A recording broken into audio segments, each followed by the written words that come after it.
The weight of the serving tray pressed into my palms as I navigated between tables at Luciano's, my sensible flats squeaking softly against the polished marble floor.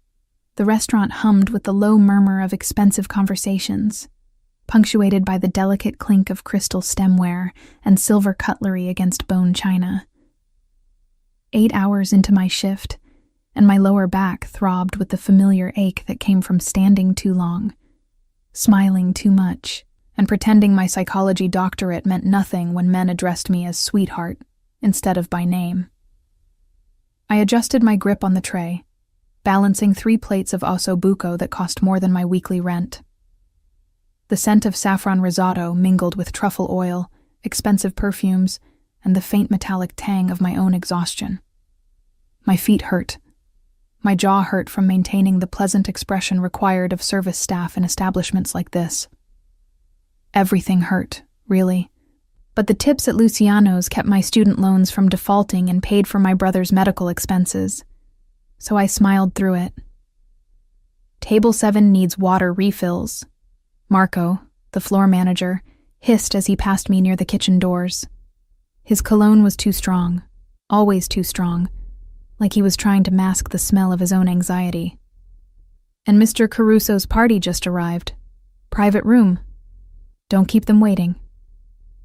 I nodded, delivering the osso buco to a table of investment bankers who didn't look up from their phones as I set down their plates.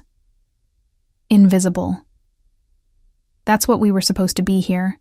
Ghosts who materialized with food and disappeared the moment we were no longer needed. It was a skill I'd perfected over the past 2 years, this art of being present but unseen. Dominic Caruso was a regular, arriving every Tuesday night for the past 6 months with various associates. I'd served his table perhaps a dozen times, enough to recognize his preferences. Bourbon neat, never scotch. Rare steak, always the ribeye. Conversations conducted in low tones that ended abruptly whenever staff approached. He tipped well, spoke politely, and radiated the kind of controlled power that made people instinctively step aside when he moved through a room. I grabbed a pitcher of sparkling water from the service station and headed toward the private dining room tucked away in the back corner of the restaurant.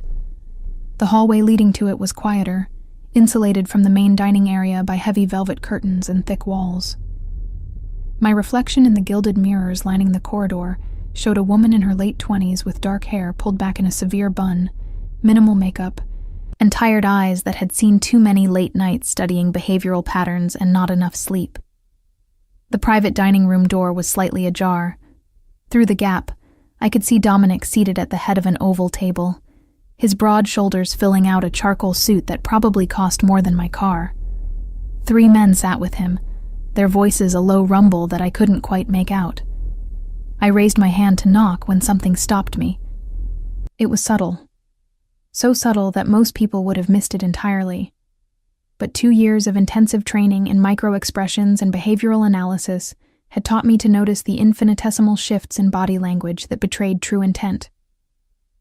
The man seated to Dominic's left, a heavy-set figure with slicked-back hair and a diamond pinky ring, had just shifted his weight forward almost imperceptibly.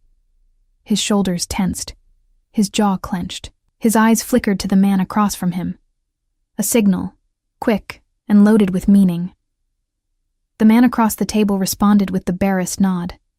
His right hand dropped below the table edge, moving toward his hip with the kind of deliberate slowness that preceded violence. Both men's pupils were dilated despite the bright chandelier overhead. Adrenaline response. Fight-or-flight activation.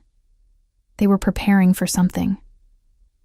My training kicked in before conscious thought could intervene. I recognized the pre-attack posture, the synchronized movements, the predatory focus that all pointed to one conclusion. These men were about to hurt Dominic Caruso. I didn't think. I reacted. I shoved the door open hard, letting it bang against the wall with a crack that shattered the tense silence. All 4 men turned toward me, their expressions ranging from surprise to fury. I stepped inside, the water pitcher trembling slightly in my hands as my heart hammered against my ribs.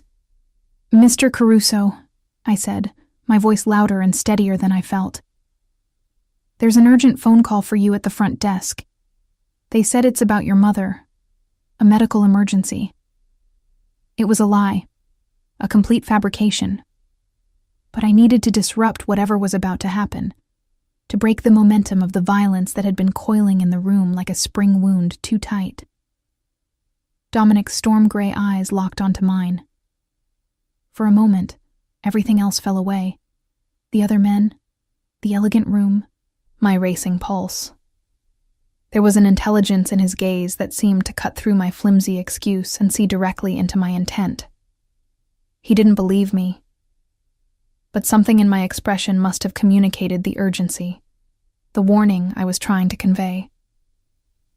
"I see," he said slowly, his voice a low rumble that sent an unexpected shiver down my spine. He stood with fluid grace, his movements controlled and deliberate. "Gentlemen, excuse me for a moment."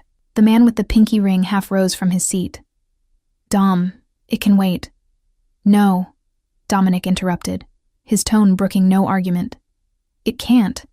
His eyes never left mine as he rounded the table. "Thank you, miss." "Diana," I supplied, my mouth dry. "Diana Reeves." "Miss Reeves." He nodded once, then turned to address the others. "Marco, Vincent, order whatever you like. I'll return shortly." The two men exchanged a glance I couldn't decipher.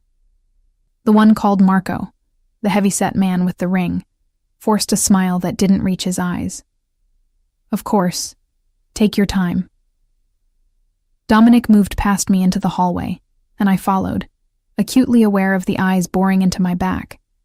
The moment we were beyond the doorway, out of sight of his dining companions, he grabbed my elbow, not roughly, but with enough firmness to convey urgency, and guided me further down the hall toward a service alcove. "There is no phone call," he stated flatly once we were alone. His hand remained on my arm, warm through the thin fabric of my uniform. Up close, he was even more imposing than I'd realized. Tall, broad-shouldered, with the kind of presence that seemed to compress the air around him. "What are you doing?" I swallowed hard.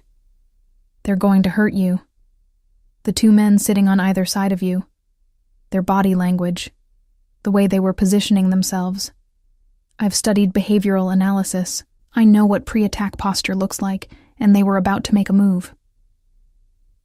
His eyes narrowed, searching my face with unsettling intensity. "You're certain?" "Yes." I met his gaze steadily, despite the fear thrumming through my veins. The synchronized movements, the adrenaline response. I'd stake my degree on it. "Your degree," he repeated, something shifting in his expression. Not quite amusement, but close. "You're not just a waitress. I have a doctorate in behavioral psychology," I admitted. "But that doesn't pay student loans or medical bills. So yes, I'm also a waitress." Before he could respond, the sound of rapid footsteps echoed from the main dining area. A large man in a dark suit, definitely security, based on his build and the bulge under his jacket, appeared at the end of the hallway. He spotted Dominic and approached quickly, speaking in a low, urgent tone. "Boss, we've got a problem. Intel just came in. Marco Rossetti and Vincent DeLuca are wired. FBI sting operation." Dominic's jaw tightened imperceptibly, the only outward sign of his reaction. "How long have you known?" "Message came through 2 minutes ago. We were trying to reach you." "Miss Reeves already warned me," Dominic said, glancing at me with what might have been respect. Or calculation. It was hard to tell. "She identified hostile intent before your intel arrived." The security man's gaze shifted to me, assessing. "Impressive." "Get Antonio and Luca," Dominic ordered. "Secure the exits. Nobody leaves until we've searched them." The man nodded and disappeared back toward the main room. Dominic turned to me, his hand still on my elbow. "Miss Reeves, Diana, you just saved me from either arrest or assassination. I'm not entirely sure which. That makes you either very observant or very dangerous." "I'm not dangerous," I protested. though my voice lacked conviction. I just noticed. You noticed something trained federal agents apparently missed, he interrupted. Something my own security didn't catch until it was almost too late. His thumb traced a small circle on the inside of my elbow, a gesture that seemed almost unconscious. That's a valuable skill. I should get back to work, I said, suddenly very aware of how close we were standing, how his cologne, cedar and something darker, was affecting my ability to think clearly. Marco will be looking for me. Marco will be busy explaining why he's trying to hire waitresses who moonlight as federal informants, Dominic said dryly. Then his expression turned serious. You can't go back out there right now. If Rossetti and DeLuca realize you're the reason their operation is falling apart, you become a liability. Fear spiked through me. I didn't mean to. I wasn't trying to interfere with anything. I just saw someone about to get hurt and I reacted. I know. His voice softened slightly. But intent doesn't matter to men like Marco Rossetti. What matters is that you cost him either money or freedom, and he doesn't forgive debts like that. The sounds of commotion erupted from the private dining room, raised voices, the crash of furniture, shouts for someone to get down on the ground. My stomach dropped. This was happening. This was really happening. I'd just stumbled into something far more dangerous than a simple assault. Dominic's phone buzzed. He glanced at it, then back at me. Antonio has them contained. FBI backup is 3 minutes out. He paused, seeming to weigh his next words carefully. Diana, you need to understand something. What you witnessed tonight, what you intervened in, puts you in a very complicated position. There are going to be questions, investigations, and people on both sides of the law who will want to know exactly how much you saw and heard. I didn't see anything, I said quickly. I just served drinks and... You prevented a federal arrest, he corrected, or saved a man's life. Probably both. Either way, you're now part of this whether you want to be or not. The weight of that statement settled over me like a physical thing. I'd spent years studying human behavior from a safe distance, analyzing patterns and predicting actions in controlled environments. I'd never imagined applying that knowledge would have consequences like this. What happens now? I asked, hating how small my voice sounded. Dominic studied me for a long moment, his expression unreadable. Now, Miss Reeves, you become my responsibility. Whether that's a blessing or a curse remains to be seen. Before I could process that statement, the restaurant's front doors burst open. Federal agents in tactical gear flooded into Luciano's, their weapons drawn and voices commanding. The elegant dining room erupted into chaos. Patrons screaming, staff scattering, the crash of plates and glass as people dove for cover. Dominic pulled me deeper into the service alcove, his body shielding mine as the agents swept through the restaurant. I could see them converging on the private dining room, hear the sharp commands and the metallic click of handcuffs. Through a gap in the curtains, I caught a glimpse of Marco Rossetti being led out in restraints, his face purple with rage. His eyes scanned the restaurant wildly until they landed on me. The hatred in his expression was unmistakable. He knew. Somehow he knew I was the reason his operation had failed. Don't look at him, Dominic commanded softly, his hand moving to the back of my neck in a gesture that was both protective and possessive. Don't give him anything he can use against you later. I tore my gaze away, focusing instead on the Italian marble beneath my feet. My whole body trembled now, the adrenaline finally catching up with me. I'd just made an enemy, possibly several enemies, and I didn't even fully understand why. I need to call my brother, I said suddenly, panic threading through my voice. He's home alone. He has a cognitive disability. He needs someone to check on him. Dominic's hand remained on my neck, steady and warm.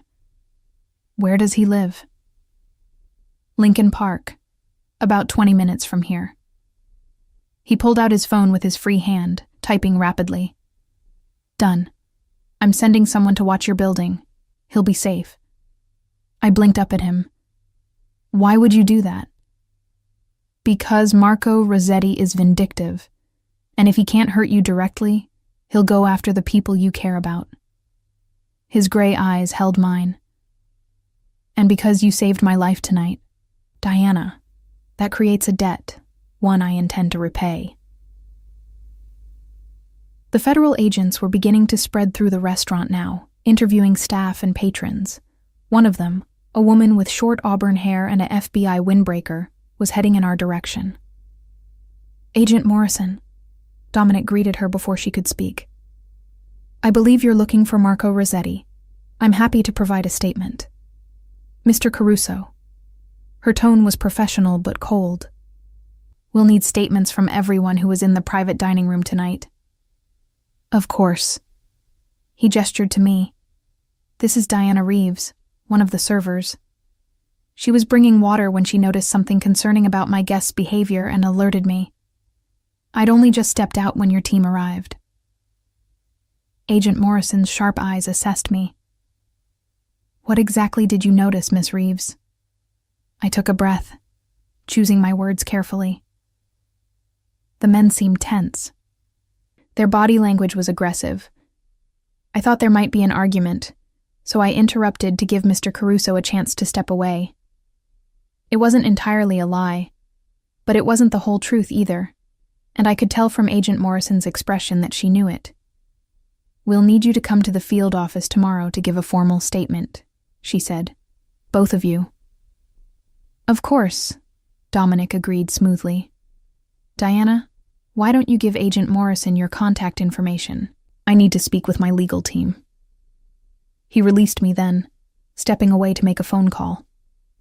I provided my details to the agent, acutely aware of how her gaze kept flickering between Dominic and me, as if trying to work out the nature of our relationship. When she finally moved on to interview other staff members, I sagged against the wall, exhaustion and shock catching up with me.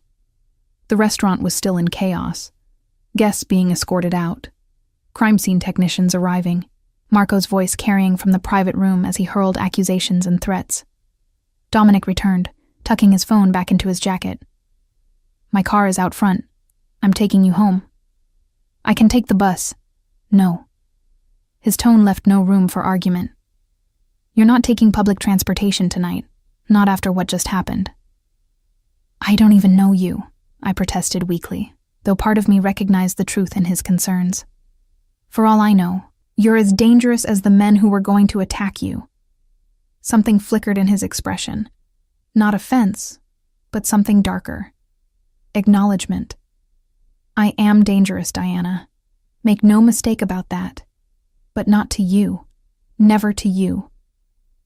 The conviction in his voice sent a shiver through me that had nothing to do with fear. Before I could respond, one of his security men appeared at his elbow, speaking in rapid Italian. Dominic replied in the same language, his expression hardening. There's been a development, he said to me. Vincent DeLuca escaped during the arrest. He's still out there. My blood ran cold. What does that mean? It means you're not going home tonight. He took my elbow again, guiding me toward the restaurant's side exit. It means you're coming with me, where my people can keep you safe until this situation is resolved. I can't just leave. My brother is being protected by two of my best men as we speak, Dominic assured me. I'll arrange for a full security detail on your building. But you, Diana, you're staying where I can see you. That sounds a lot like kidnapping, I managed, even as I allowed him to lead me outside. A sleek black Mercedes with tinted windows idled at the curb. Dominic opened the back door, his hand at the small of my back urging me inside. Think of it as protective custody, the difference being that my protection actually works. I slid into the leather seat, my mind reeling. 12 hours ago, my biggest concern had been whether I could afford my brother's new medication. Now I was climbing into a luxury car with a man who was clearly much more than a regular restaurant patron, running from dangerous men and about to go God knew where under circumstances I didn't fully understand. Dominic settled into the seat beside me as the driver pulled away from Luciano's. The restaurant receded in the rear window, its elegant facade now swarming with federal agents and emergency vehicles. My old life, such as it was, disappearing behind us. "Where are we going?" I asked, my voice barely above a whisper. Dominic turned to look at me, and in the dim light of the passing street lamps, his expression was both protective and possessive. Somewhere safe, somewhere mine. The emphasis on that last word sent another shiver through me. I'd just saved this man's life. And now, it seemed, he was determined to save mine, whether I wanted him to or not. The Mercedes glided through Chicago's nighttime streets, with the smooth silence of wealth and power. I pressed myself against the leather seat, trying to maintain some distance from Dominic's overwhelming presence beside me. The city lights cast shifting shadows across his face, highlighting the sharp angle of his jaw, the intensity in his eyes as he typed rapidly on his phone. "My brother," I said again, unable to let it go. "I need to talk to him. He gets confused when his routine changes." "Call him." Dominic handed me his phone without looking up from his own. "The number is secure." I took the device with trembling fingers, noticing the lack of apps, contacts, or any personal information visible on the screen. Just a keypad. I dialed Tommy's number from memory, my heart pounding as it rang once, twice. "Hello?" My brother's voice, uncertain but familiar, flooded me with relief. "Tommy, it's Diana. Are you okay?" "Di, there are men outside. Big men. They said you sent them." His words came faster, anxiety creeping in. "But you didn't tell me about men. You always tell me when someone new is coming." Guilt twisted in my stomach. "I know, buddy. I'm sorry. Something came up at work. An emergency. Those men are there to keep you safe, okay? They're the good guys." "Like superheroes?" Tommy's voice brightened slightly. He was 26, but functioned at about a 12-year-old's level, the result of a car accident that had killed our parents when he was 15. "Exactly like superheroes," I confirmed, fighting back tears. "I won't be home tonight, but I'll call you in the morning. Can you remember the routine for bedtime?" "Teeth, medication, check the locks, set the alarm," he recited dutifully. "Then read for 30 minutes. I'm reading about dinosaurs now. Did you know the Triceratops?" "Tell me tomorrow, okay?" I interrupted gently. "It's late. You should get to sleep." "Okay, Di. The men seem nice. One of them is named Paolo. He said he likes dinosaurs too." I glanced at Dominic, who had paused his own conversation to listen. Something softened in his expression.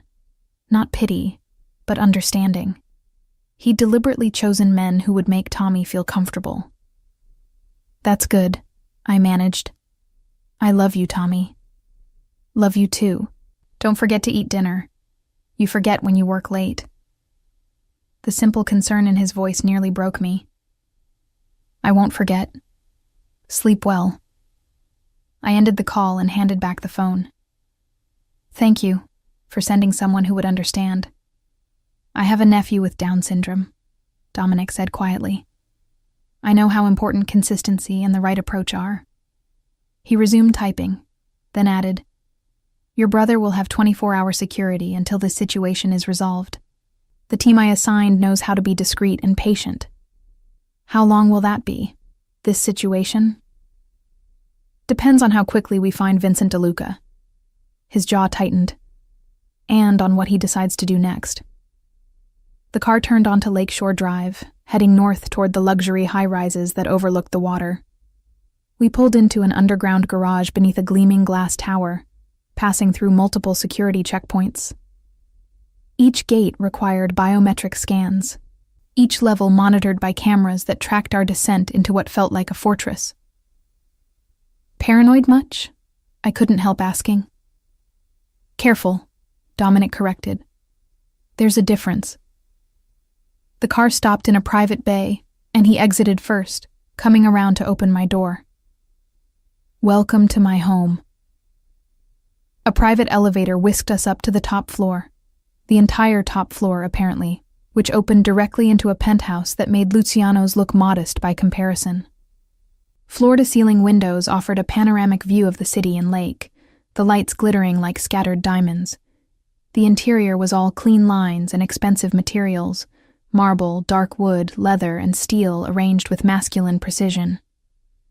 Guest suite is this way. Dominic led me down a hallway lined with what I suspected were original artworks. He opened a door to reveal a bedroom larger than my entire apartment. King-sized bed, ensuite bathroom visible through another doorway, sitting area with its own TV and minibar. You'll find clothes in the closet that should fit. Toiletries are stocked. If you need anything, use the phone by the bed. It connects directly to the kitchen and security. I stood in the doorway, overwhelmed. This is temporary, right? Just until they catch Vincent? Yes. But something in how he said it made me doubt the simplicity of that answer. Mr. Caruso. Dominic, he interrupted. Given the circumstances, I think we can dispense with formalities. Dominic. His name felt strange on my tongue, too intimate. What exactly do you do? Who are you, really?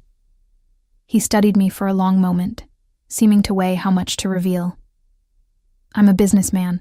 I own restaurants, real estate, import-export operations, all perfectly legitimate. And the not-so-legitimate parts? A ghost of a smile touched his lips. I also handle problems that can't be solved through legitimate channels. I provide services, protection, dispute resolution, access to resources for people willing to pay my price. You're in the Mafia. It wasn't a question. That's a simplistic term for a complex reality. He leaned against the doorframe, too close, crowding my space in a way that should have felt threatening, but somehow didn't. My grandfather came to this country with nothing. He built something. A network. A family business that protected our people when the law wouldn't. My father expanded it. I've modernized it, legitimized what I can.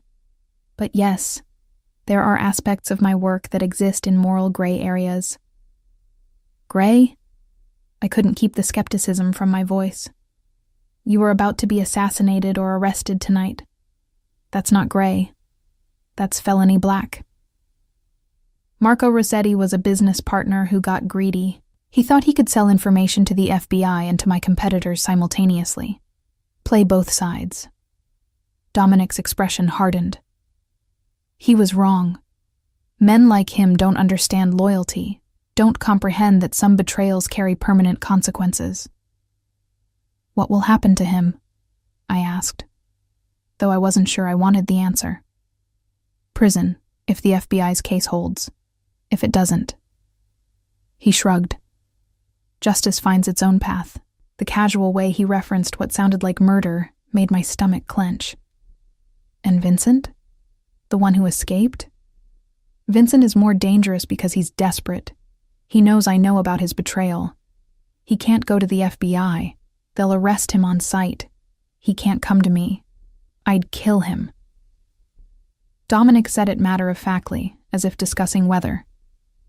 His only play is to eliminate witnesses and go into hiding. Witnesses like me, I realized, ice flooding my veins. Like you, he confirmed.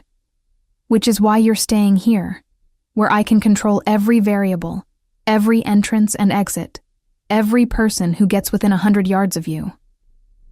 The full reality of my situation crashed over me. I'd saved a mob boss from assassination, made enemies of dangerous men, and was now essentially imprisoned, however luxurious the prison, in the penthouse of a man who casually discussed murder while looking like he should be on a magazine cover for luxury menswear. I need to sit down, I mumbled, moving to the bed and sinking onto its edge. The mattress was obscenely comfortable, the kind of quality that came from not needing to check price tags. Dominic crossed to the minibar and poured amber liquid into a crystal tumbler. Drink this. I don't. It's brandy. It'll help with the shock. He pressed the glass into my hand. Small sips. I obeyed, the alcohol burning pleasantly down my throat, warming my chest and taking the edge off my spiraling anxiety. Dominic sat beside me, not touching, but close enough that I could smell his cologne, feel the heat radiating from his body. "Tell me about your degree," he said after a moment. "Behavioral psychology. That's what allowed you to read Marco and Vincent." I nodded, grateful for the distraction of an academic topic. I specialized in nonverbal communication and micro-expressions.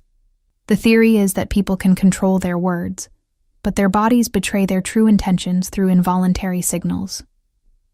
And you can read these signals. Most of the time. It's not mind reading, more like pattern recognition. Specific combinations of facial movements, posture shifts, eye contact patterns. They correlate to emotional states, which suggest likely behaviors. I took another sip of brandy. Tonight, I saw pre-attack positioning.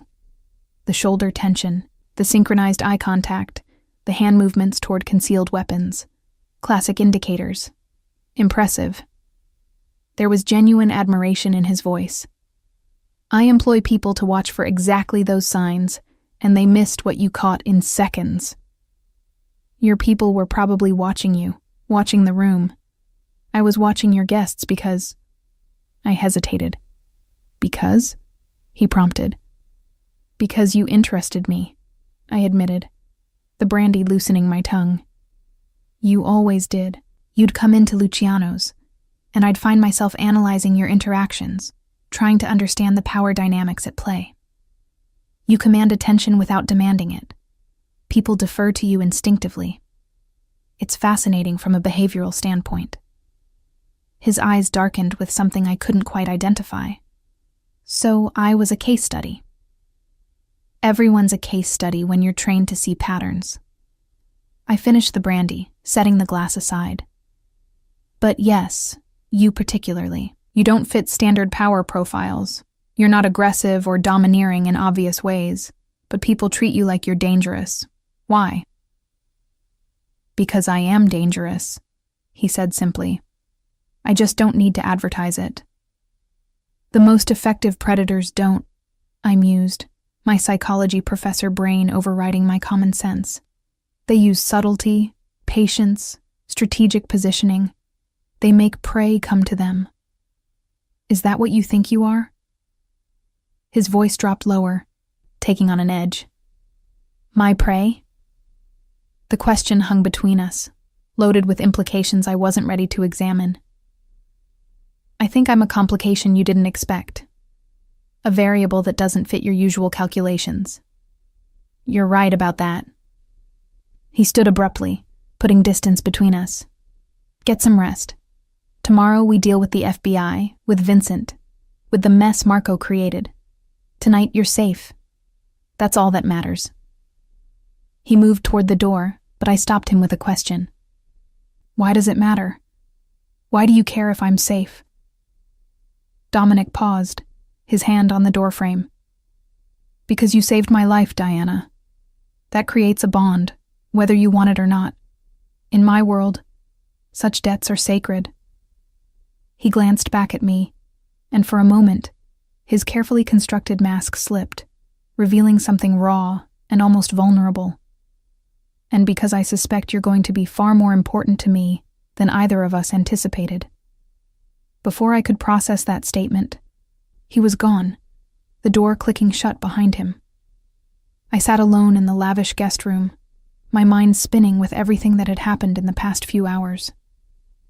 My simple life, work, Tommy, bills, routine, had shattered completely. In its place was this: luxury and danger, protection and imprisonment. A man who killed without remorse, but sent kind people to watch my brother.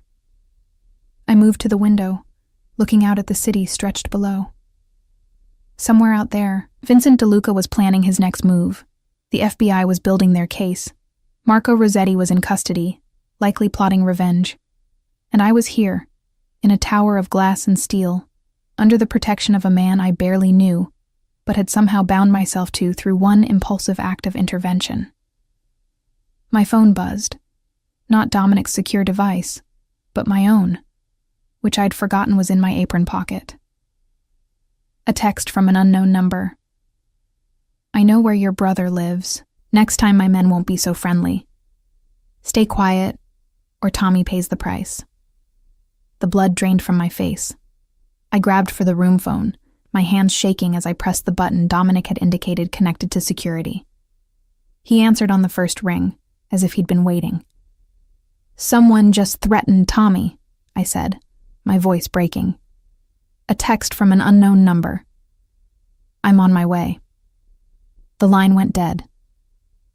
Seconds later, my door burst open. Dominic strode in, no longer the controlled businessman, but something harder, more primal. He held out his hand. Your phone. I gave it to him. He read the message, his jaw clenching. Then he made a call, speaking in rapid Italian. When he finished, his attention returned to me. Vincent, he confirmed. The number's a burner, but we're triangulating his location. In the meantime, I've doubled security on your building. Tommy is safe. How can you know that? I demanded, fear making me angry. How can you possibly guarantee? Because 12 of my best men are now stationed around your apartment, he interrupted. Because I've activated every resource at my disposal. Because I don't make promises I can't keep, Diana. He moved closer, and I found myself backing up until my legs hit the bed. He didn't touch me, but his presence alone was overwhelming. Heat and power, and barely leashed violence all wrapped in expensive tailoring. Vincent made a mistake, he said softly. He threatened what's mine. I'm not yours, I protested weakly. No? He tilted his head, studying me with those penetrating gray eyes. You saved my life. You're under my protection. You're living in my home. In every way that matters legally and morally in my world, Diana Reeves, you are absolutely mine. The possessiveness in his voice should have terrified me. Instead, some traitorous part of my brain, the part that had been alone for too long, that carried too much responsibility, that was so tired of being strong, responded to it. Responded to the promise of someone else taking control, bearing the weight, making the decisions. What happens now? I asked, echoing my earlier question in the car.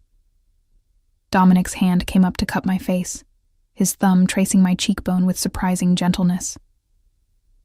Now we find Vincent DeLuca, and we make sure he never threatens anyone I care about again. And then? Then we figure out what to do about this. He gestured between us, acknowledging the tension that had been building since the restaurant. Because you saw something tonight in Marco and Vincent that my trained professionals missed. That kind of skill, that instinct, it's rare, valuable. You want to hire me, I realized. I want to keep you, he corrected. There's a difference. Before I could respond, his phone buzzed. He glanced at it, his expression darkening. They've located Vincent. He's at a warehouse on the south side, one of Marco's old fronts. What are you going to do? What needs to be done? He released me, already moving toward the door. Stay here, don't leave this room. Antonio will be posted outside. Wait. I grabbed his arm. The muscles beneath the expensive fabric were like steel. Don't kill him. Dominic looked down at where my hand clutched his sleeve, then back up to my face. He threatened your brother. Threatened you. In my world, such offenses have only one resolution. In mine, there are other options. Prison, witness protection, something other than execution. I held his gaze, refusing to back down even though every instinct screamed that I was arguing with a predator. Please. Not for him. I don't care about Vincent. But for you. Once you cross that line. I've crossed that line many times, Diana. His voice was gentle but firm. That's who I am, what I do. If you're going to be part of my world, even temporarily, You need to understand that. Then help me understand. Make me understand why violence is the only answer. He stared at me for a long moment, something warring behind his eyes. Finally, he nodded once, sharply. Get dressed. Something dark, practical. You're coming with me. What? You want to understand my world? I'll show you. He was already pulling out his phone, issuing orders in Italian. But Diana, once you see this, you can't unsee it. There's no going back to your safe ignorance. Are you sure that's what you want? I wasn't sure of anything anymore. But staying in this gilded cage, waiting passively while others made decisions about my life, that wasn't acceptable either. Yes, show me. Dominic's smile was dangerous, approving. Get dressed. We leave in 5 minutes. The warehouse district on Chicago's South Side was a graveyard of industrial ambitions. Empty buildings with broken windows, streets cratered with potholes, and the kind of silence that came from total abandonment. Our convoy of 3 black SUVs rolled through the darkness with headlights off, navigating by the glow of a distant street lamp and what looked like practiced familiarity with the terrain. I sat beside Dominic in the middle vehicle, dressed in dark jeans and a black sweater I'd found in the guest room closet. The clothes fit perfectly, which raised questions I didn't have time to process. Antonio drove while another man, introduced only as Luca, occupied the passenger seat. Both were armed, the weight of their shoulder holsters visible beneath their jackets. Second thoughts? Dominic asked quietly as we approached a massive brick structure that loomed against the night sky. Several thousand of them, I admitted, but I meant what I said. I need to understand. What you're about to witness isn't pretty, Diana. Vincent won't go quietly. There will be violence. Will there be killing? I forced myself to ask. That depends on Vincent. Dominic's expression was unreadable in the dim light. If he surrenders, agrees to answer my questions and disappear where I tell him to disappear, he lives. If he fights, if he tries to run, if he gives me any reason to doubt his compliance. He didn't finish the sentence. He didn't need to. The vehicles stopped a block from the warehouse. Men emerged from the other SUVs, 8 in total, all armed, all moving with the coordinated efficiency of military training. Dominic gave quiet orders in Italian, and they dispersed around the building, taking positions that would cut off any escape routes. You stay with me, Dominic instructed, his hand finding the small of my back. Close. If shooting starts, you get behind me immediately. Understood? I nodded, my mouth too dry for speech. This was insane. I should have stayed in the penthouse, should have let him handle this without me. But I'd demanded to see, and now I was going to see. We approached the warehouse through a side entrance that Luca opened with bolt cutters. The door gave way with a metallic shriek that echoed through the empty space beyond. Inside, the warehouse was a maze of rusted equipment and abandoned crates. Moonlight filtered through holes in the roof, creating pools of silver illumination amid the darkness. Dominic moved through the space like he owned it, every step confident, every turn calculated. I followed, trying to be as quiet as possible and failing. My breathing seemed impossibly loud, my footsteps clumsy compared to his predatory silence. We found Vincent in what must have once been the foreman's office, a glassed-in space overlooking the warehouse floor. He sat at an old metal desk, a laptop open before him, desperately typing. He looked up as our flashlights found him, his face draining of color. Dom, he said, raising his hands slowly. I can explain. You can explain why you threatened an innocent woman and her disabled brother? Dominic's voice was calm, conversational even. Somehow that was more terrifying than if he'd been shouting. Please, I'm eager to hear this explanation. Vincent's eyes darted to me, recognition flickering. The waitress. You're protecting the waitress. Dr. Reeves. Dominic corrected. Show some respect. She ruined everything. Vincent's composure cracked. Marco and I had a deal with the feds, full immunity in exchange for evidence against you. We would have been free, clear, set up with new identities, one fucking dinner away from escaping your world. And she... He pointed at me accusingly. She noticed something. Warned you. Cost us everything. She saved my life, Dominic replied, which is more than you tried to do when you agreed to testify against me. You're a criminal, Vincent shouted. You've killed people, destroyed lives, built an empire on blood money. Why should I go down protecting you? Because I gave you opportunity when you had nothing, Dominic said, still in that dangerously calm tone. Because I trusted you with my business, my operations, my family. And you repaid that trust by working with the FBI and with my enemies. He moved closer to the glass, and I saw Vincent flinch.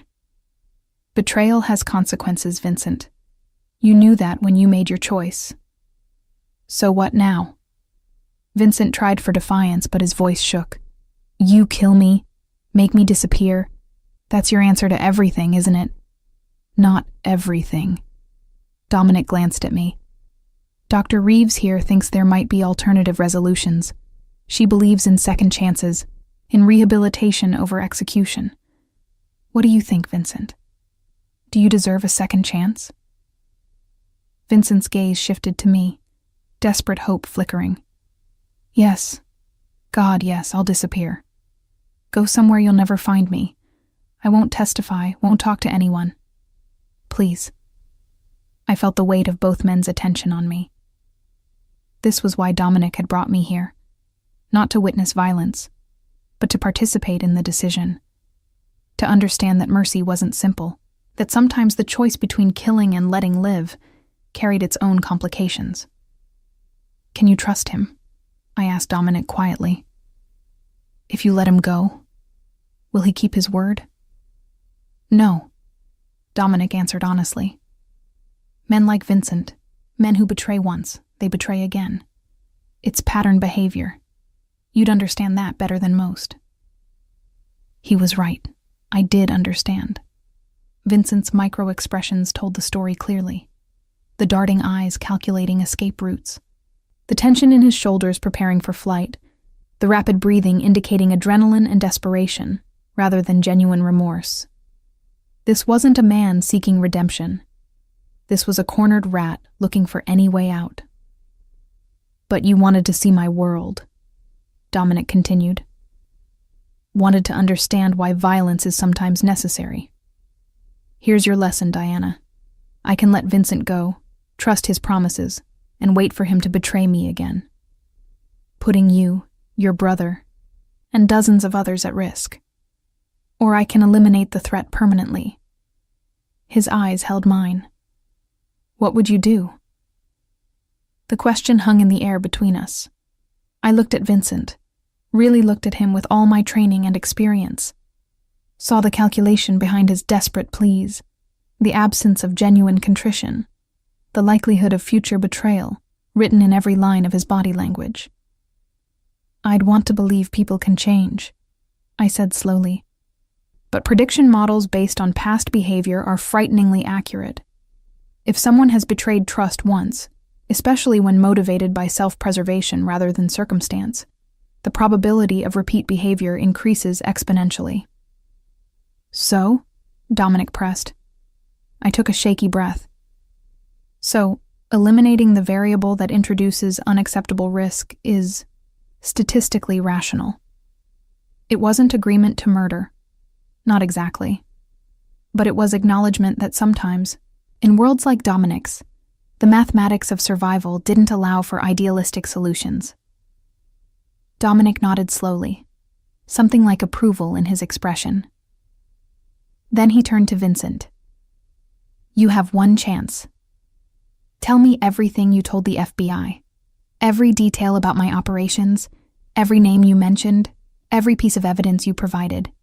Be thorough, be honest, and maybe, you walk out of here.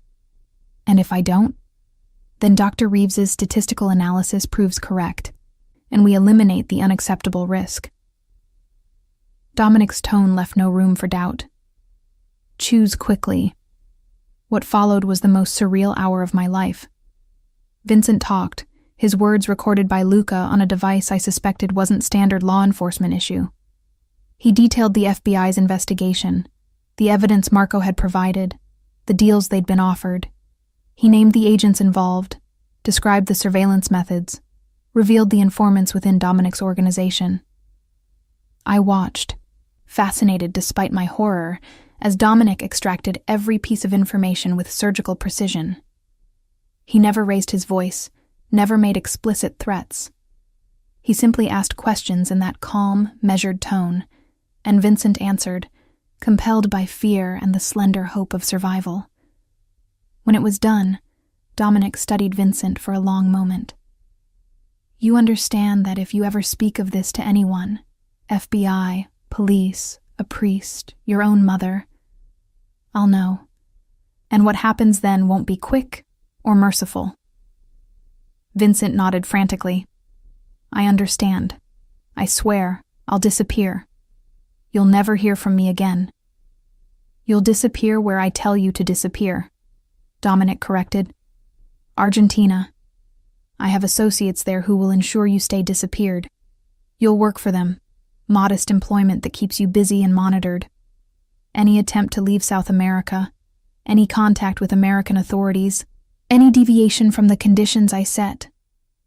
I understand, Vincent interrupted. Thank you. Thank you for the mercy. Dominic's smile was cold. Don't thank me. Thank Dr. Reeves. She's the reason you're breathing.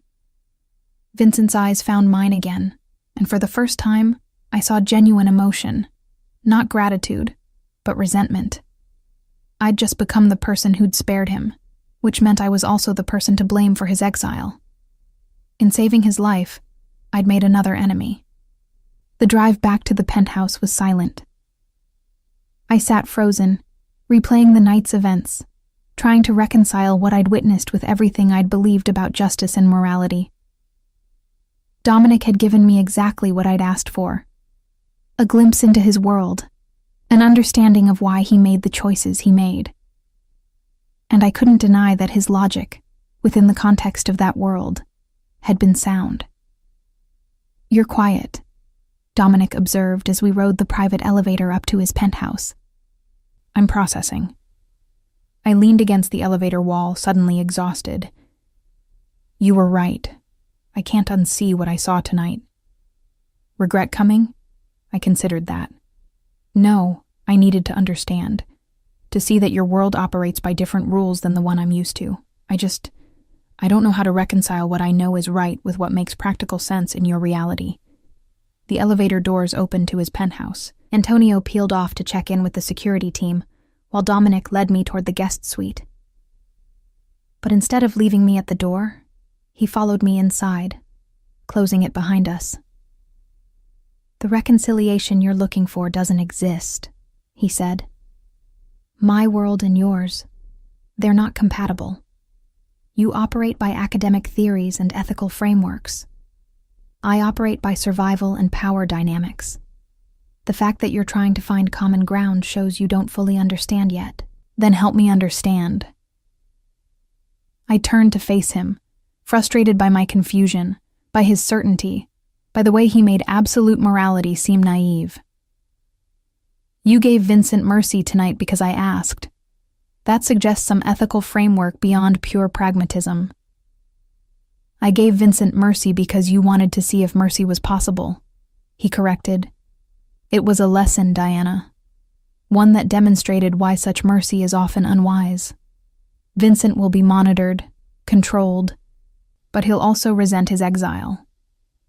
Given the opportunity, he'll find ways to hurt me, hurt you. I've bought peace at the cost of future complications. So you should have killed him, I said flatly. Probably. Dominic moved closer, his presence overwhelming in the intimate space of the bedroom. But you needed to see the consequences of mercy as much as you needed to see the necessity of violence. Now, You understand both. I sank onto the bed, my legs giving out. This is insane. 2 days ago, I was a waitress with a psychology degree. Now I'm making decisions about whether people live or die. You were never just a waitress with a psychology degree.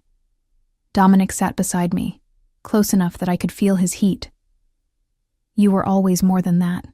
A woman brilliant enough to read micro-expressions other professionals miss, brave enough to intervene when violence threatened, strong enough to demand understanding rather than accept blind protection.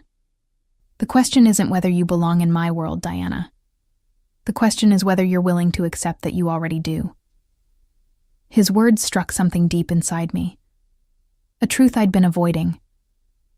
The moment I'd identified Marco and Vincent's intentions, the moment I'd warned Dominic, I'd chosen a side. I'd inserted myself into his reality, bound myself to his fate. Everything since had been consequence cascading from that initial decision. I don't want to belong in a world where violence is the answer, I whispered. But you understand why it sometimes is, he replied. That's the first step. To what? To accepting what you are. His hand found mine, fingers intertwining. What we could be together. I looked up at him, at the man who'd gone from stranger to protector to something infinitely more complicated in less than 24 hours. And what's that? Formidable, he answered simply. Your intelligence, your ability to read people combined with my resources and reach, we could be unstoppable. Or we could destroy each other. Also possible. His thumb traced circles on my wrist. But doesn't that make it interesting? Before I could respond, his phone buzzed. He glanced at it, his expression darkening. The FBI wants us at their office at 8 a.m. for formal statements. About tonight? About Luciano's. He stood, creating distance again. Tomorrow we navigate their questions, their investigation. We play the roles of innocent bystanders caught in Marco's schemes. More lies, I observed. Strategic omissions, he corrected. Welcome to my world, Dr. Reeves, where truth is currency and honesty is a luxury we can't afford.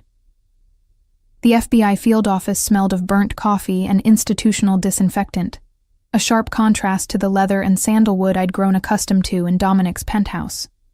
Agent Morrison led us through a maze of cubicles to a small conference room with a two-way mirror and recording equipment that wasn't bothering to hide its presence. Thank you for coming in, she said, though we all knew it wasn't really optional. Please, have a seat. Dominic had spent the morning preparing me for this, coaching me on what to say, what to omit, how to phrase answers to sound truthful without actually revealing anything meaningful. I'd studied interrogation techniques during my doctorate work, but this was the first time I'd be using that knowledge to deceive rather than detect. Coffee? Agent Morrison offered, gesturing to a pot in the corner that looked like it had been brewing since last Tuesday. No, thank you, I declined. Dominic simply shook his head, settling into his chair with the relaxed confidence of someone who'd done this before. Agent Morrison opened a folder, spreading photos across the table. Marco Rossetti in handcuffs, Vincent's abandoned laptop, the private dining room at Luciano's from multiple angles. Let's start with how you two know each other. Mr. Caruso is a regular at Luciano's, I answered, keeping my tone professional. I've served his table perhaps a dozen times over the past 6 months. And last night? Last night was like any other Tuesday. He arrived with his usual party, ordered his usual bourbon. I was bringing water to the private dining room when I noticed something concerning. Define concerning, Agent Morrison prompted. I chose my words carefully, sticking to the script Dominic and I had rehearsed. The men with Mr. Caruso seemed tense. Their body language was aggressive, shoulders forward, jaw clenched.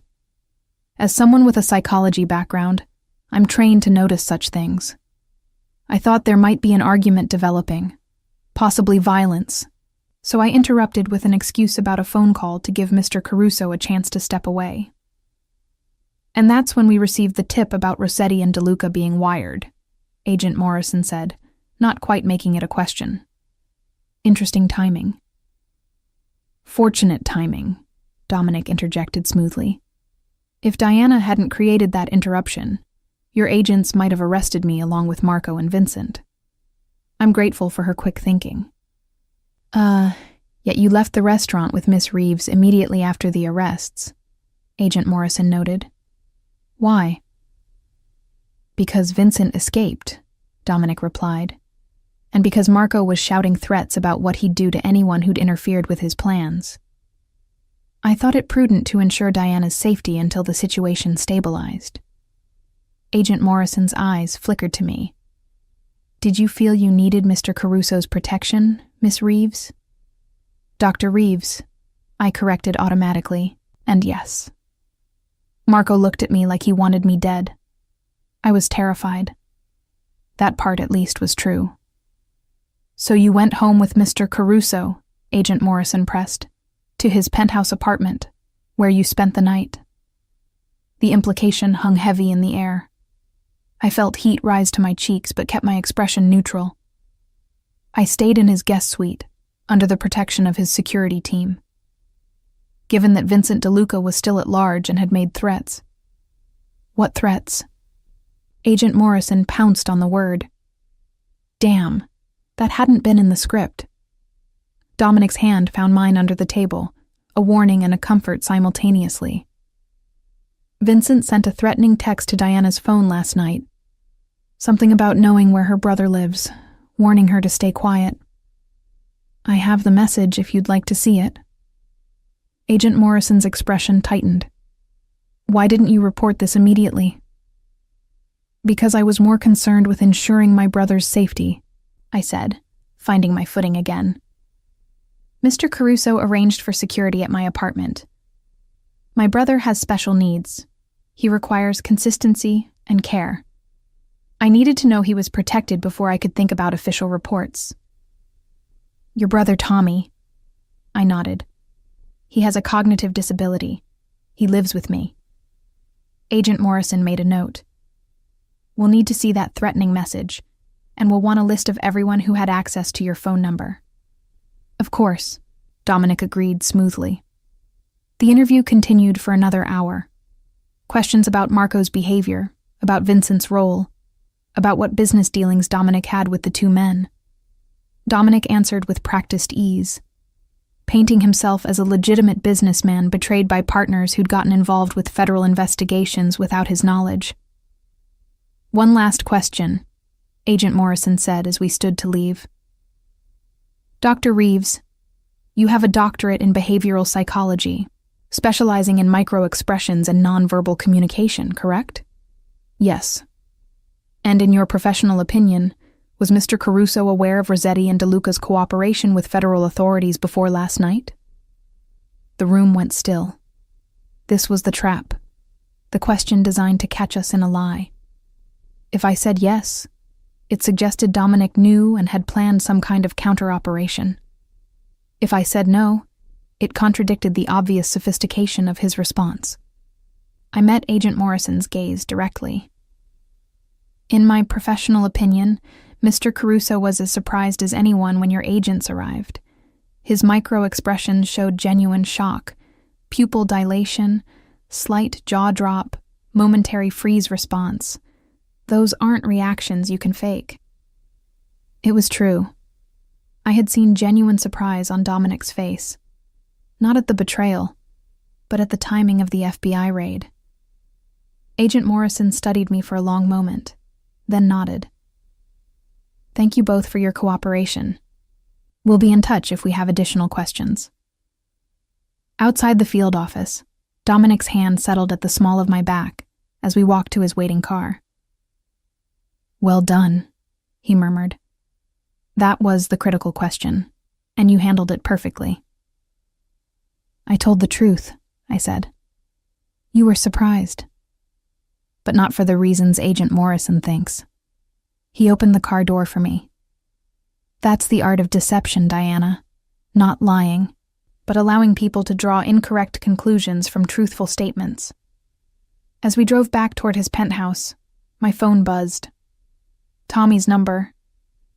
Die! His voice was bright with excitement. The men brought breakfast, pancakes shaped like dinosaurs. Can they stay forever? Relief and guilt warred in my chest. I'm glad you're having fun, buddy. Are they being nice to you? Very nice.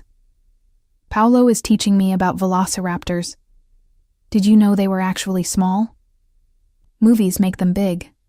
I didn't know that. I smiled despite everything. I'll be home soon to check on you, okay? Okay, love you, Di. Love you too. I ended the call to find Dominic watching me. He sounds happy. He is. Your men are good with him. I paused. Thank you for that. I told you.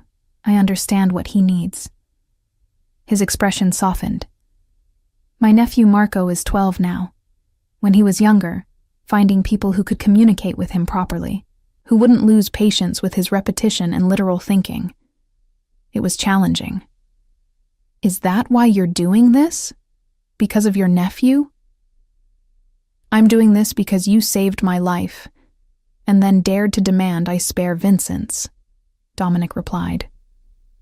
Because you're brilliant and brave and completely unprepared for my world, which makes you either very foolish or very dangerous. Which do you think I am? Both. His hand found mine again. Definitely both. The car pulled into his building's underground garage. As we rode the elevator up, Dominic's phone rang. He answered in rapid Italian, his expression darkening with each passing second. When he hung up, he turned to me with grim determination. Vincent never made it to Argentina.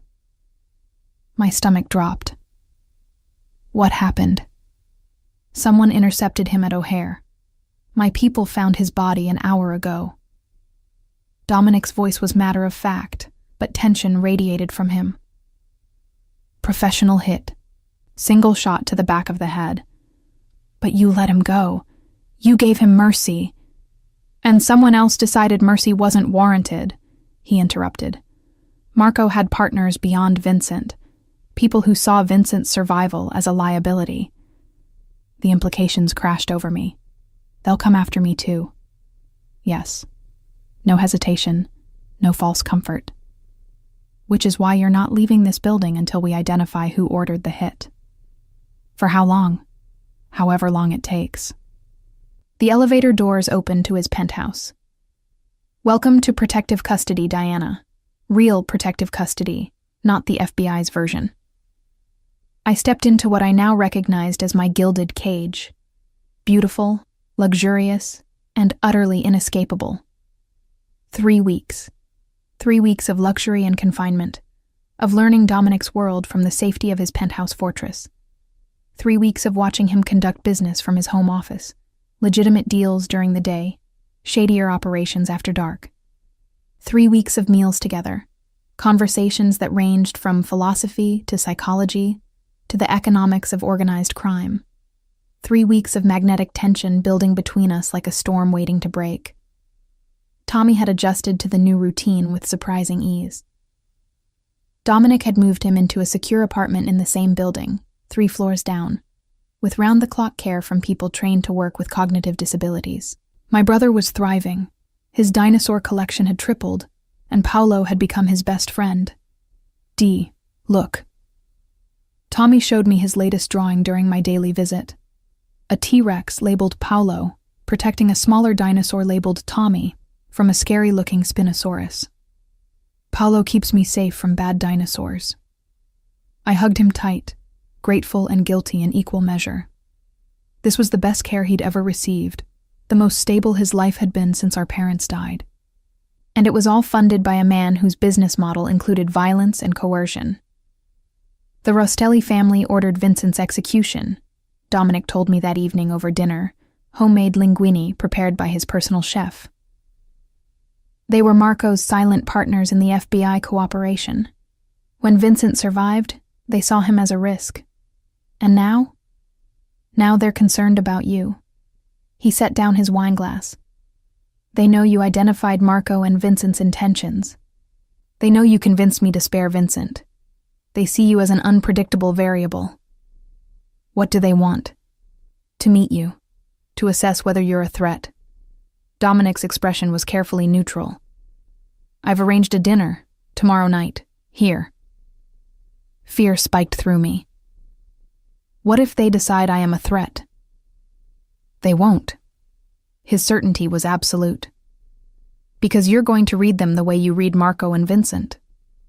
You're going to tell me everything their body language reveals, their true intentions, their weaknesses, their fears. And then we're going to use that information to negotiate a peace that benefits everyone. I stared at him. You want me to analyze them during dinner? I want you to do what you do naturally. Watch, observe, interpret. He leaned forward. Diana, you have a gift that's worth more than any weapon, any informant. You can see truth when people are lying, spot danger before it manifests, read entire conversations in a glance. That makes you invaluable.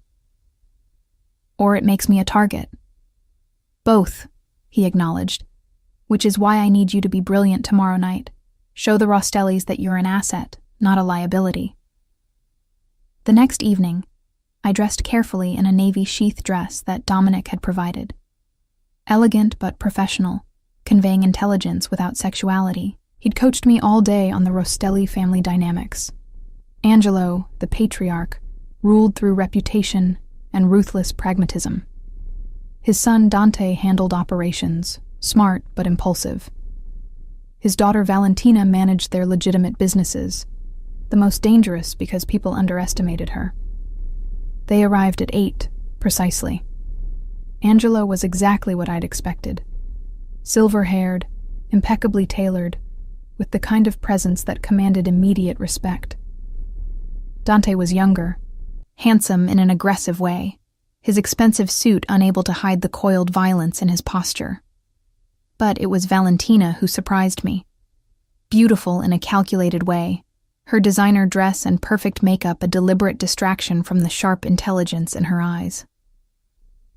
Mr. Caruso, Angelo greeted Dominic warmly, kissing both cheeks in the traditional Italian manner. Thank you for hosting us. Angelo, the pleasure is mine. Dominic gestured to me. This is Dr. Diana Reeves, the woman I told you about. Angelo's gaze fixed on me, assessing. The behavioral psychologist. Dominic says you have remarkable observational skills. I'm trained to notice patterns others miss, I replied carefully. Show me. It was a command, not a request.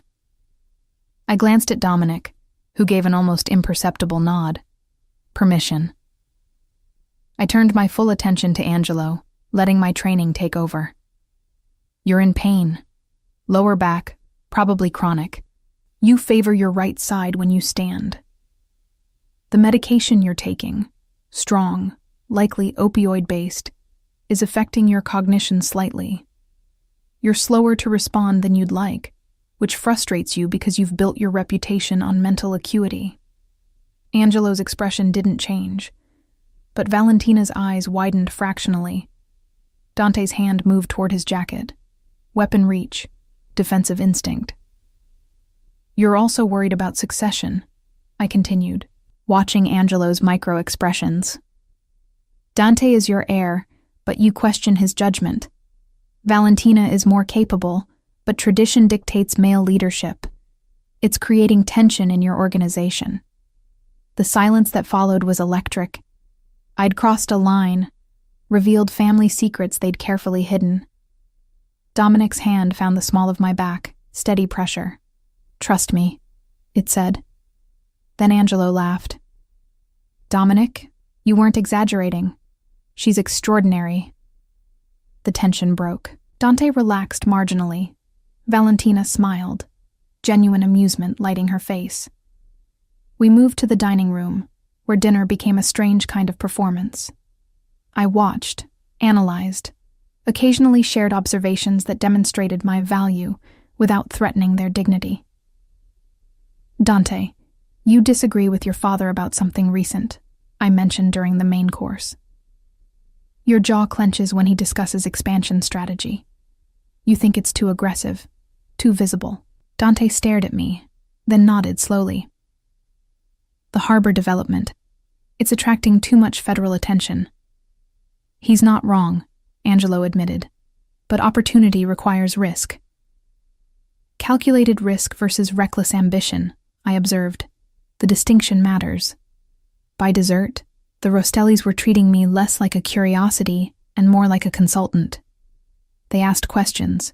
Could I predict prosecutor behavior, read jury responses, identify undercover agents?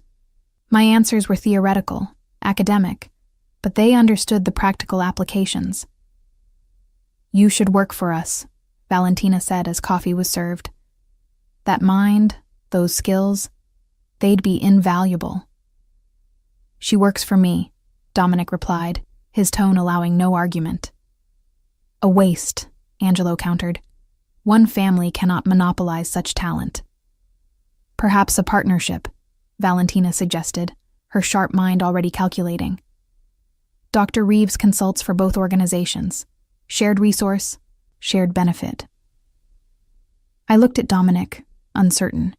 He'd prepared me for many scenarios, but not this. The decision is Diana's, he said, surprising everyone.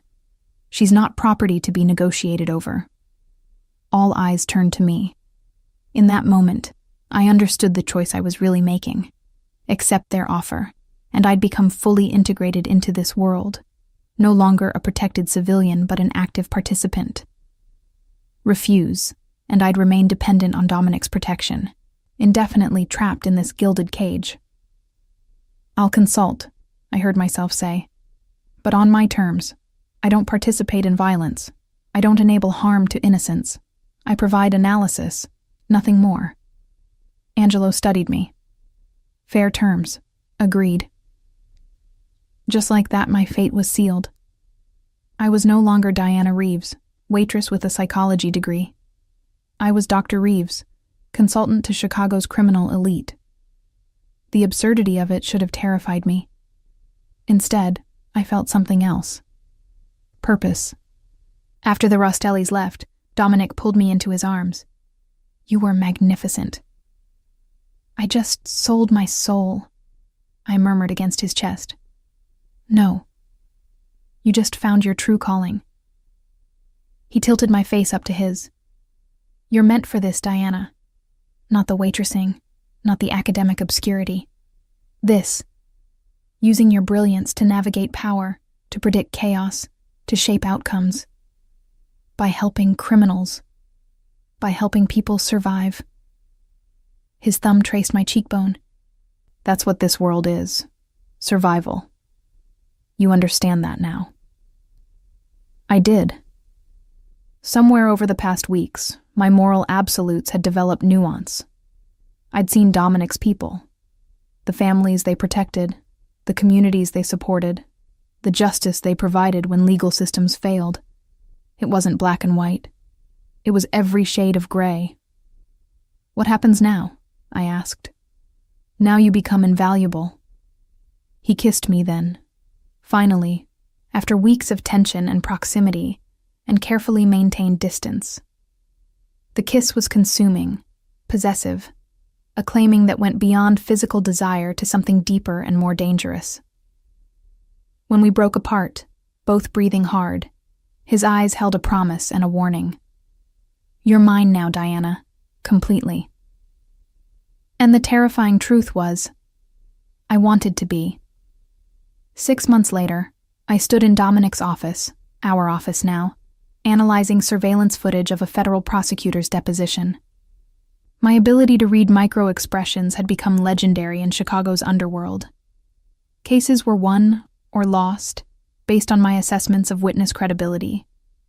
Negotiations succeeded because I could predict when the other side was bluffing. Tommy thrived in his new life. Paolo had become like family, and my brother's world had expanded beyond anything I'd imagined possible. He volunteered at a dinosaur exhibit now, his specialized knowledge finally valued instead of dismissed.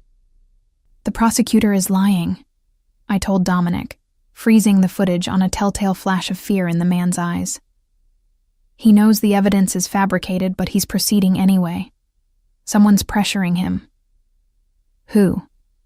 Dante Rostelli's rival faction. They're using federal authorities to eliminate competition. I pulled up additional files. Look at the pattern. 3 cases in 2 months, all targeting Dante's operations, all based on questionable evidence. Dominic's hand settled on my shoulder. What's your recommendation? Expose it. Not through violence, through the system. Anonymous tip to the Justice Department's internal affairs. Let them investigate their own corruption. And if that doesn't work, then we use what we know about the prosecutor's offshore accounts. I met his gaze. But we try the legitimate route first. He smiled, proud, approving. You've learned to balance both worlds. I had. The past months had taught me that Dominic's empire operated on information as much as intimidation. My skills made me his most valuable asset. And somehow we'd built something that felt like partnership. There's something else, I said, my hand moving to my stomach.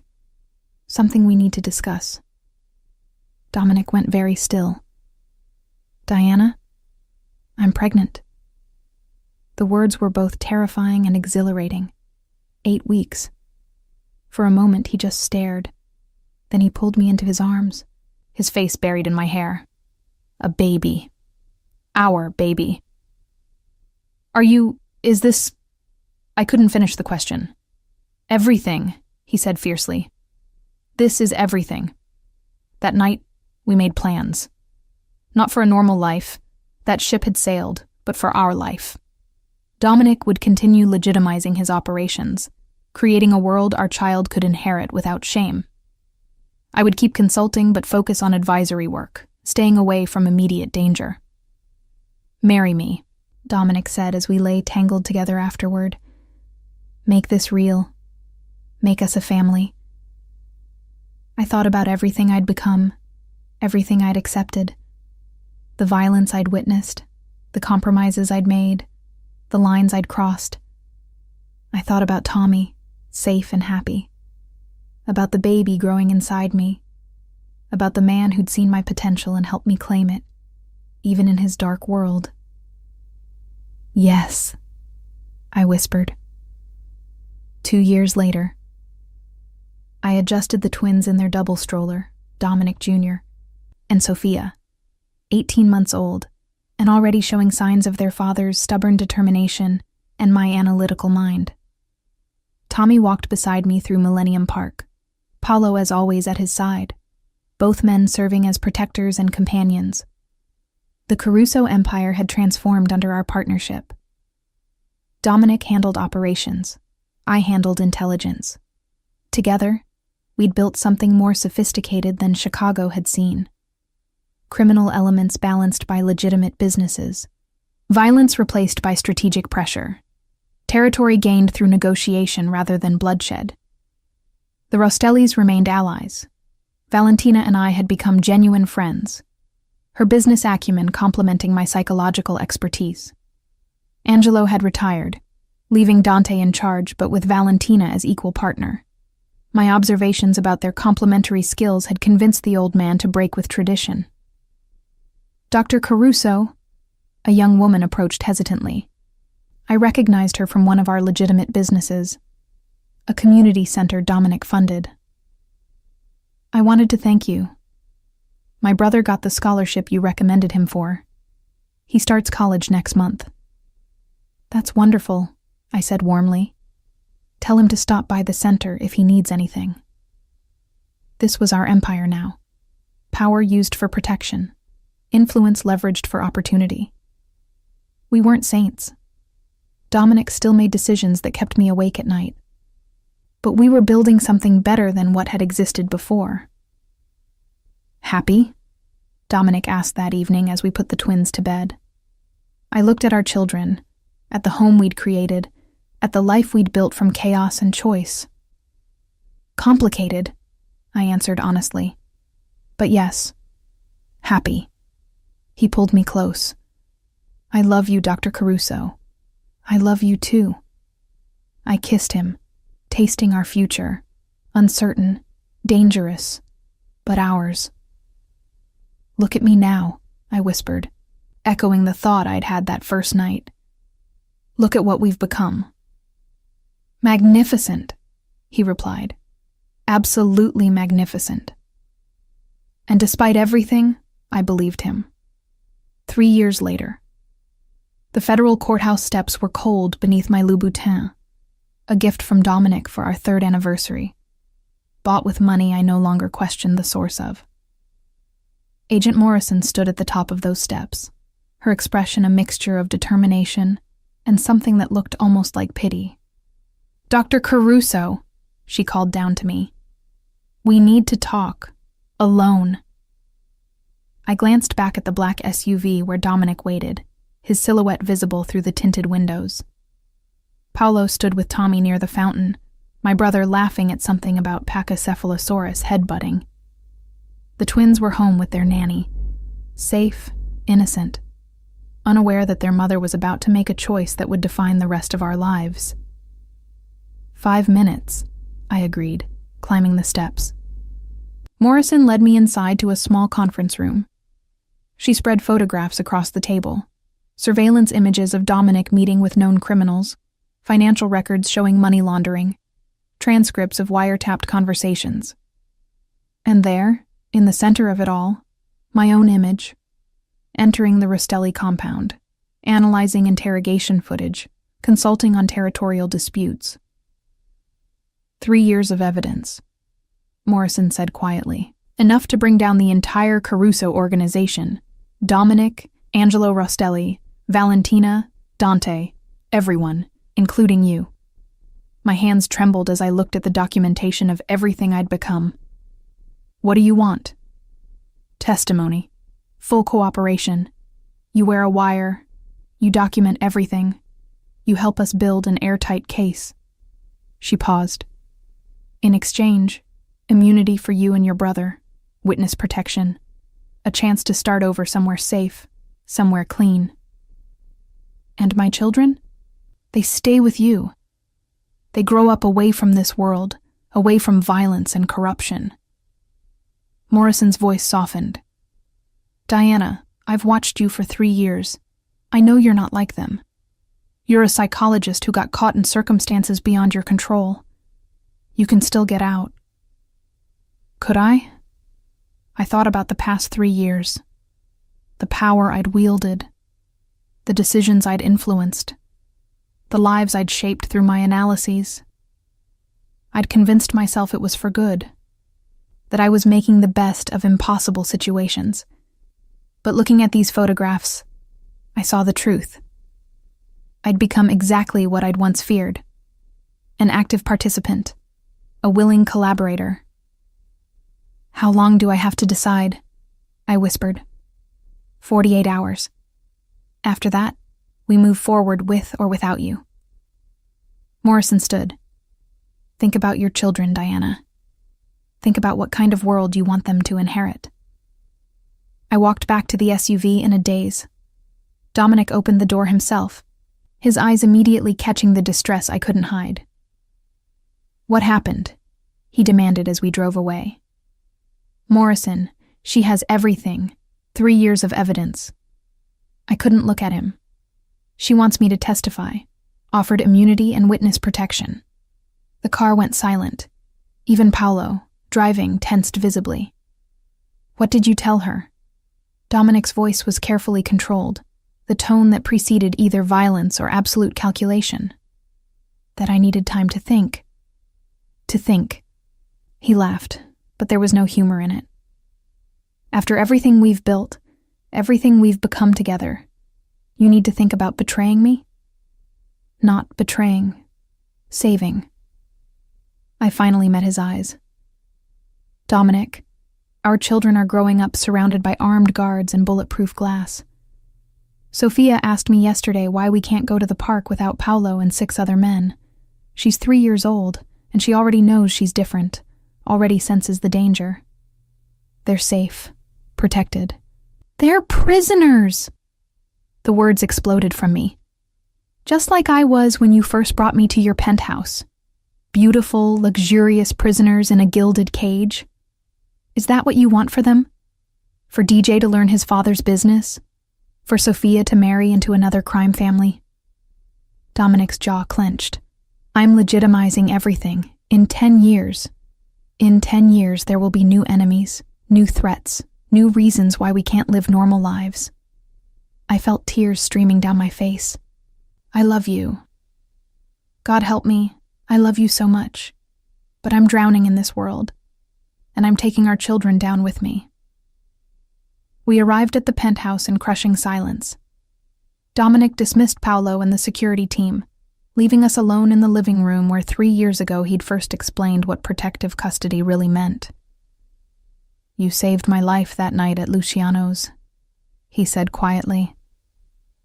Do you remember what I told you?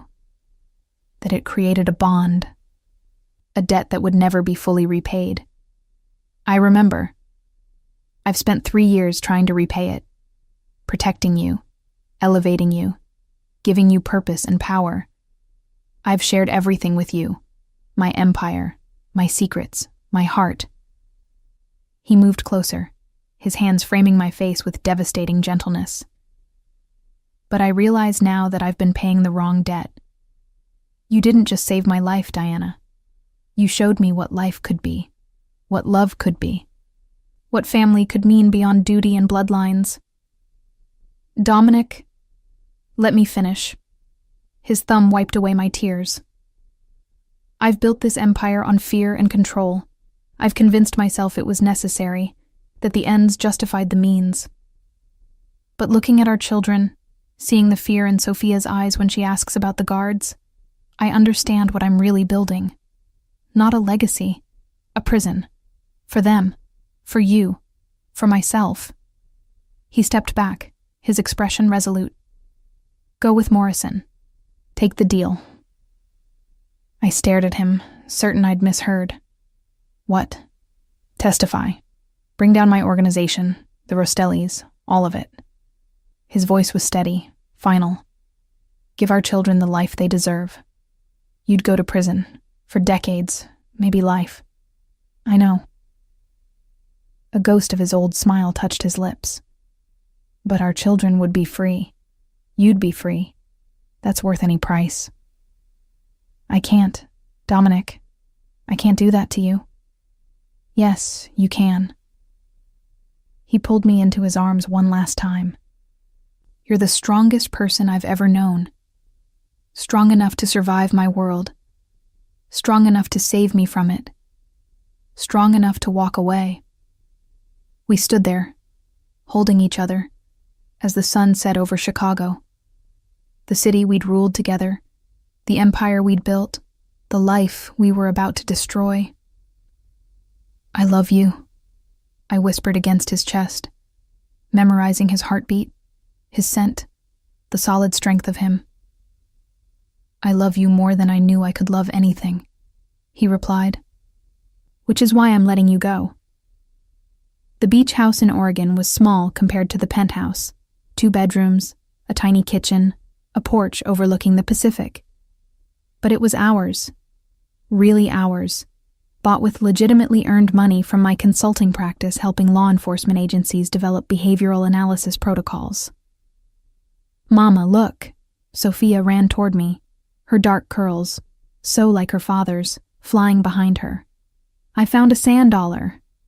It's beautiful, baby. I knelt to examine her treasure, DJ immediately joining us with his own collection of shells. Can we call Daddy tonight? DJ asked, his gray eyes, also inherited from Dominic, full of hope. Tomorrow, I reminded him gently. Wednesday is our call day, remember? The trial had lasted 8 months. My testimony, combined with the evidence Morrison had gathered, had brought down the entire organization. Dominic was serving 20 years in a federal facility. Angelo Rostelli had died of a heart attack during the trial. Dante and Valentina had taken plea deals, 10 years each, but Dominic had orchestrated something extraordinary from inside.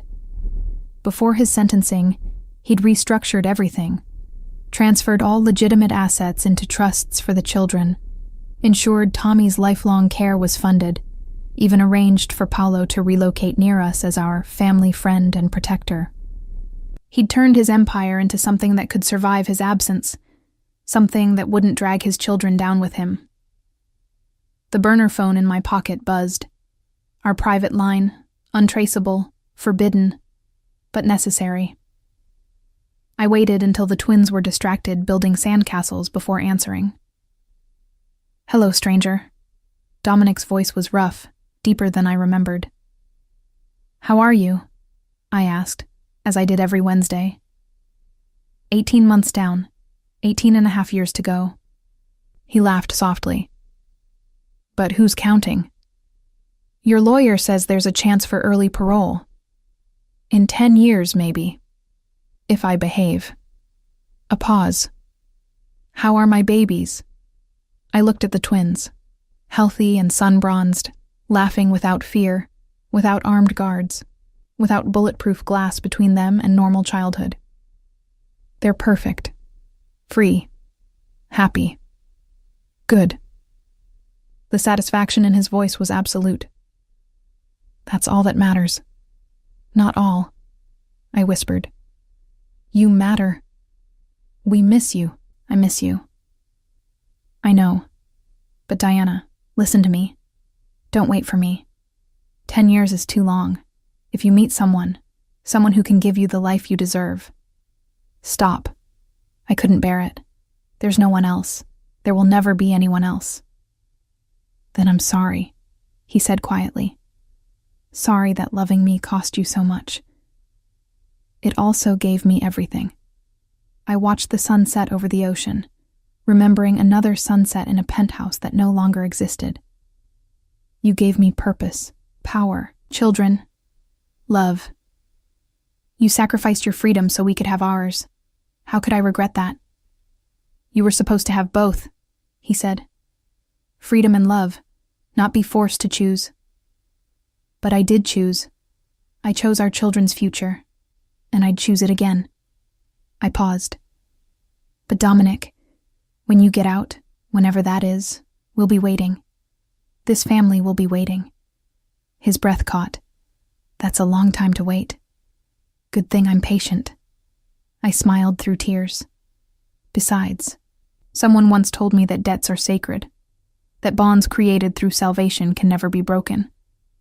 I saved your life once. You saved mine and our children's. I'd say we're even, but I think we're really just. Bound. Forever." "Forever," he echoed. I like the sound of that. After we said goodbye, I sat on the beach watching my children play, Tommy and Paolo building an elaborate dinosaur habitat nearby. This was catharsis, not the happy ending I'd imagined that night at Luciano's, but perhaps the honest one, the earned one. I'd entered Dominic's world to save him from assassination. In the end, I'd saved him from himself, from the empire that would have eventually destroyed us all. And he'd saved me from the comfortable lie that I could participate in darkness without losing the light. DJ ran up with another shell. "Is Daddy proud of us, Mama?" I pulled him close, breathing in his little boy scent of sunshine and salt water. "He's so proud. More than you'll ever know. Will we really see him someday?"